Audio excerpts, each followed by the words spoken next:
السلام علیکم ورحمۃ اللہ وبرکاتہ۔ آج ہم دعا پڑھیں گے۔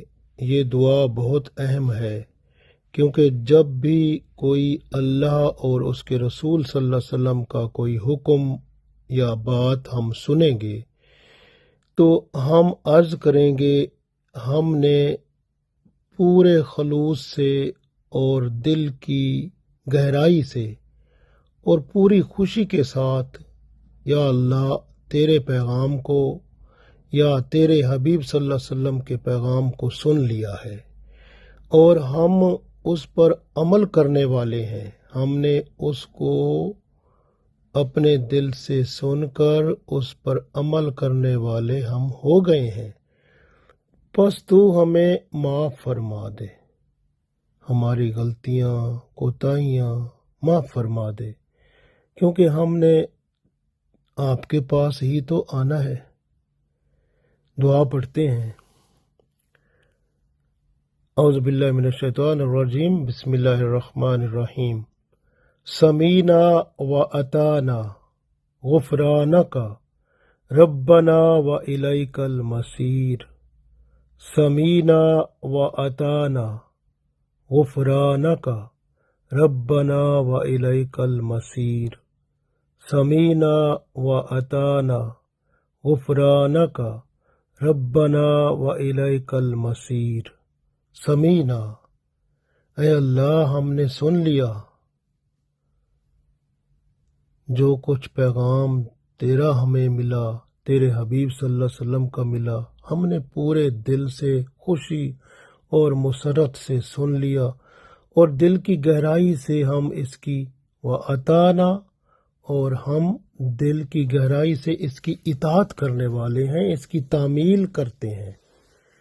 غفرانہ کا، پس ہم تیری مغفرت کے طلبگار ہیں۔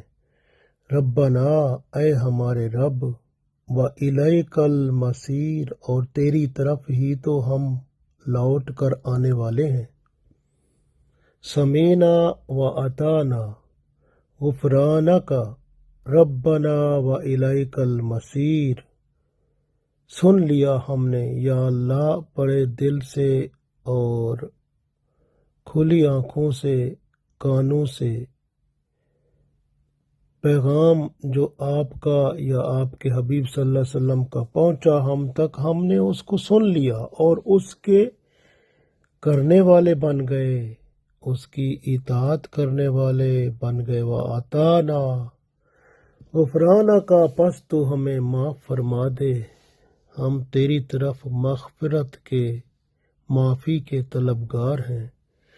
ربنا و الیک المصیر، اے ہمارے رب ہم نے تو آپ کے پاس ہی تو آنا ہے۔ زندگی ساری دنیا میں تو نہیں ہے، دنیا کی زندگی تو تھوڑی سی ہے نا، پھر ہم نے اللہ کے پاس ہی تو جانا ہے۔ تو اس لیے اللہ تعالی کی بات یا اس کے حبیب صلی اللہ علیہ وسلم کی کوئی بات جب ہم سنیں تو فوراً کہیں سمینا و اطعنا غفرانک ربنا و الیک المصیر۔ تو اس سے بڑے فائدے ہوتے ہیں۔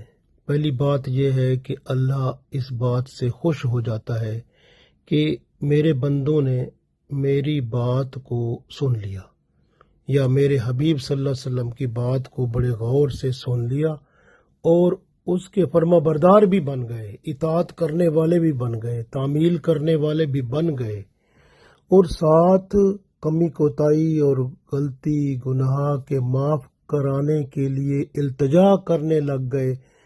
کتنی بڑی بات ہے، پھر اللہ اور خوش ہو گیا۔ پھر جب ہم نے کہا یا اللہ ہم نے تھوڑی دیر ہی تو اس دنیا میں رہنا ہے، پھر آپ کے پاس ہی تو آنا ہے، تو لہٰذا اللہ اور زیادہ خوش ہو گیا کہ یہ آ تو میرے پاس رہے ہیں تھوڑی عرصے کی، ان کو پتہ ہے کہ یہ دنیا تھوڑے دنوں کی ہے، پھر انہوں نے میرے پاس ہی آنا ہے۔ تو اللہ تعالیٰ خوش ہو کر بندے کے گناہ بھی معاف فرماتا ہے اور جو احکام سنے ہوتے ہیں ان پر عمل کرنے کی اور ان کی تعمیل اور اطاعت کرنے کی پوری قوت بھی عطا فرماتا ہے، اور اس کے اندر جو رکاوٹیں بننی ہوتی ہیں اللہ تعالیٰ اپنی رحمت سے ان کو دور بھی فرما دیتا ہے۔ اللہ تعالیٰ سے دعا ہے کہ اللہ تعالیٰ ہمیں ان کلمات کو پڑھ کر اس وقت جب ہم اللہ اور اس کے رسول صلی اللہ علیہ وسلم کے احکام اور باتیں سنیں تو ہم اس کو پڑھنے والے بن جائیں، اور پھر اللہ کی رحمت اور اس کے کرم کے طلب سے ہم سرشار ہو جائیں اور دنیا اور عاقبت اپنی بہتر بنا لیں۔ اللہ تعالی ہم سب کو توفیق دے، آمین۔